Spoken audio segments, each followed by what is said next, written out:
Our next presentation is entitled, What You See is What You Learn, National Variation in Emergency Medicine Clinical Environments. This will be presented by Ms. Carlisle Topping from the Yale New Haven Medical Center.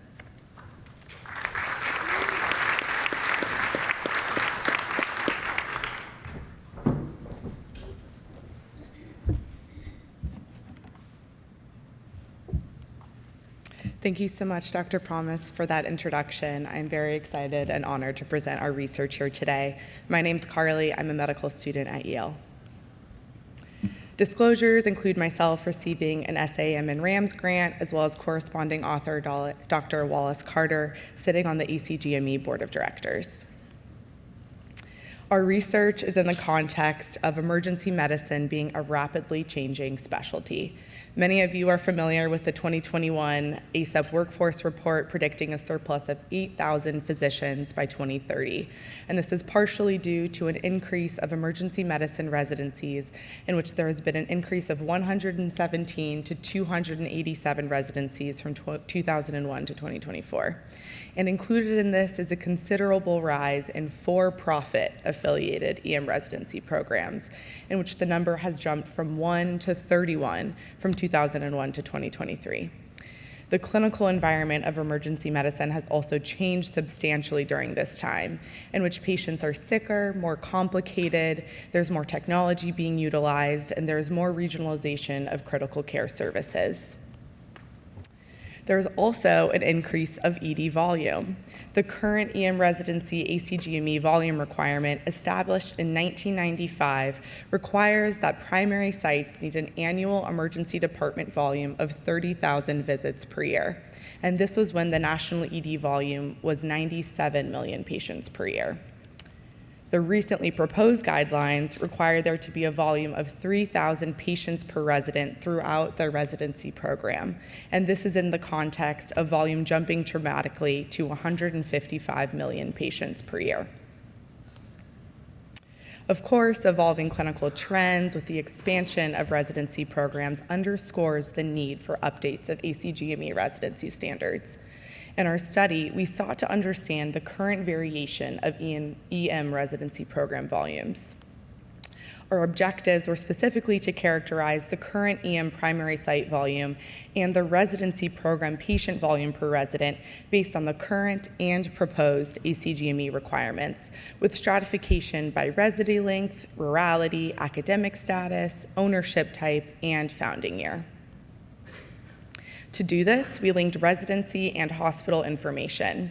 Our data set included residency information from the ACGME directory, including hospital rotation sites, lengths of those rotations, duration of the residency program, size, and founding year.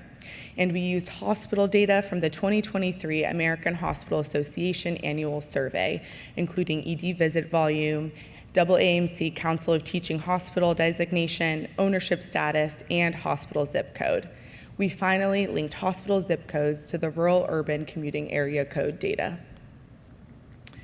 To assess volume per resident, we used the ACGME's proposed method of calculation, as seen on the left side of the screen. And please don't try to read this. This is a screenshot from the ACGME proposal. In summary, the calculation uses rotation sites volumes in weeks converted to months by multiplying by 4, and overall it finds the estimated volume per resident throughout the entire residency program. To compare hospital and residency volume, we use descriptive statistics such as the Wilcoxon Rank Sum Test to test for differences in academic status, defined as AAMC Council of Teaching Hospital designation, ownership status, residency length, and virality of program. We use Spearman's correlation to measure changes across founding year. We were able to link 94% of all EM residency rotation sites to hospital data, in which the missing 6% were non-hospital rotation sites. We found that 13% of hospitals in our data set actually reported their information, including residency volume, in a consolidated fashion with larger hospitals. In our primary outcomes, we assessed primary rotation hospitals in accordance with the current ACGME requirements. Of 288 assessed residency, the median primary site volume was over 77,000. We found 8 rural programs with a median of 41,000 and 280 urban programs with a median of 79,000. And despite the large difference in these medians, there was no statistically difference found, likely due to the small sample size of the rural programs.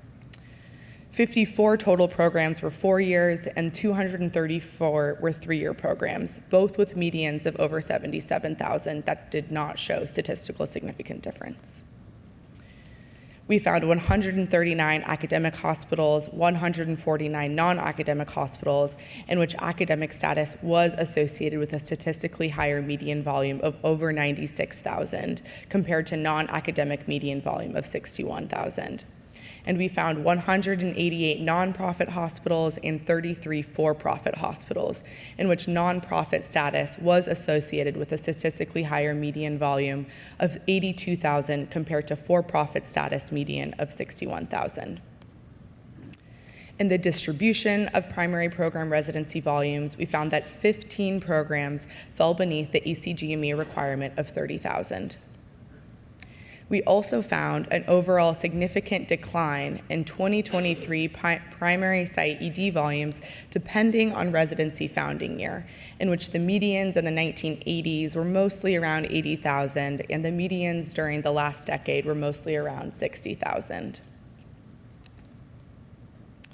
Our secondary outcomes focused on residency program volume per resident, in which the median program volume was 7,300 compared to the proposed ACGME standard of 3,000. Overall, we found non-significant differences between rural and urban program volume per resident, as well as in 4- and 3-year programs, with higher volumes actually in rural and 3-year programs. We also found non-significant differences in residency program volume per resident when comparing ownership status and academic status. In the distribution of residency program patient volume per resident, we found that 9 programs fell beneath the ACGME proposal of 3,000 patients. And looking at founding year, we found a non-significant increase in the 2023 median program volume per resident, particularly in the last decade of program volumes.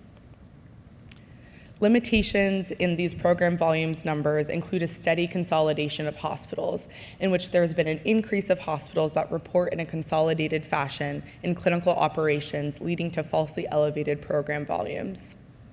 Furthermore, there are limitations to the proposed method by ACGME to calculate the program volume per resident, in which the available data does not distinguish the type of hospital rotation, assuming all hospital rotations to be ED-based.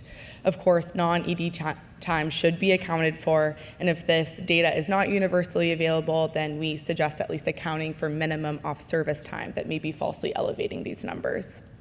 Additionally, another issue with the equation is its assumption that all month-long rotations are 4 weeks long.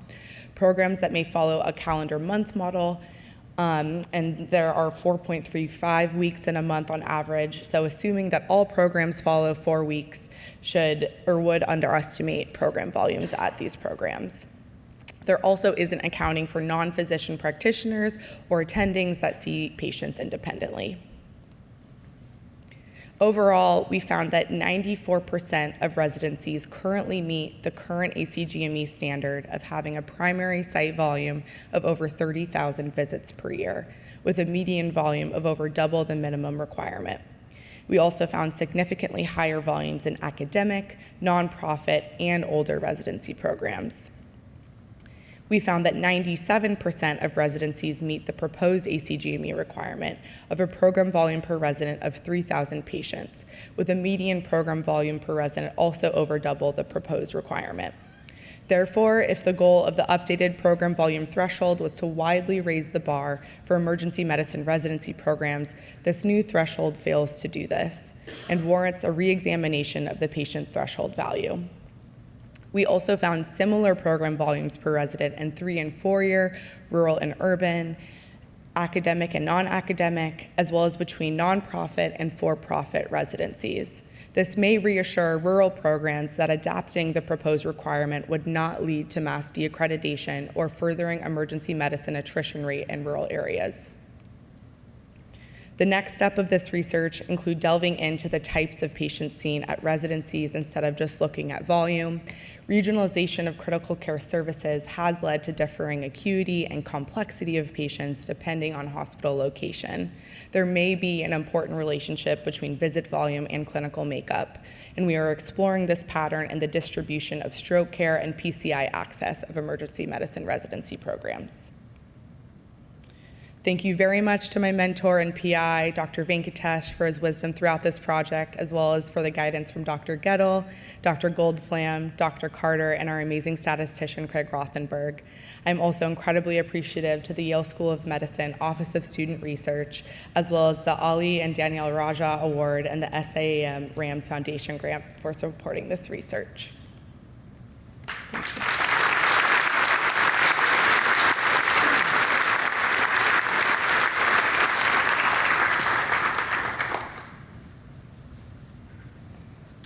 The floor is open for questions.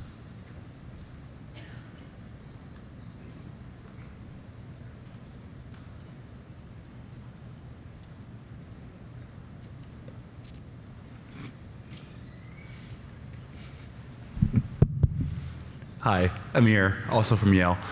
Question, how do you think the proposed change to four-year residency is going to impact some of the data that you're collecting?